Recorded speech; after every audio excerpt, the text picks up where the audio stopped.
இன்றைய நாளின் தலைப்பு செட் யோர் அஃபெக்ஷன் அபவ்.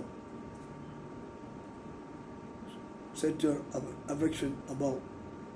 நாளுக்கான தலைப்பு பூமியில் உள்ளவைகளை அல்ல மேலானவளை நாடுங்கள். எபேசியருக்கு எழுதின நிருபத்திலே 3ஆம் அதிகாரம் 2ஆம் வசனம் சொல்லி பூமியில் உள்ளவைகளை அல்ல மேலானவைகளை நாடுங்கள். Set your affection on things above, not on things on the earth.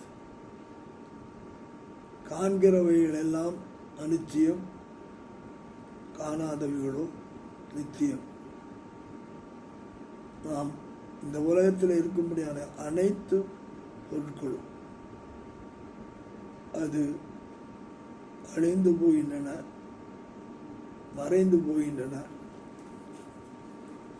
அது காணாமற் போய்விடுகின்றன. பூச்சிகள், புற்றரிச்சிகள் எல்லாம் தின்று நாசமாய் போய்விடுகின்றன. ஆனால் உங்கள் சொத்துக்களை பரலோகத்திலே சேர்த்து வையுங்கள். ஆத்மாக்களை ஆதாயப்படுத்துவது நம்முடைய சொத்தாக இருக்கட்டும்.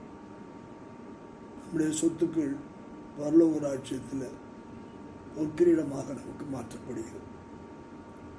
அதைத்தான் இந்த பூமியிலே நாம் சேர்த்து வைக்கிறவைகளெல்லாம் திருடவும் கண்ணமிட்டு திருடவும் பொருட்கள் அது வெள்ளத்திலும் இயற்கையினாலும் அழிந்து போகிறதும் பூச்சரித்து போகிறதும் கொட்டரித்து போகிறதுமாய் இந்த உலகத்திலே நாம் பார்க்கிறோம். ஆனபடினாலே நாம் செய்ய வேண்டிய காரியம் கர்த்தருக்காக ஆத்துமாக்களை சம்பாதிப்போம்.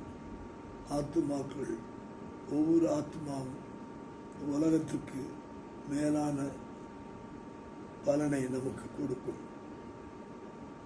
ஆத்மா ஆதாயம் செய்கிறவன் ஞானவானாய் இருக்கிறான். கர்த்தர் அப்படிப்பட்ட கிருபையை நமக்கு தருவாராக. ஆமென்.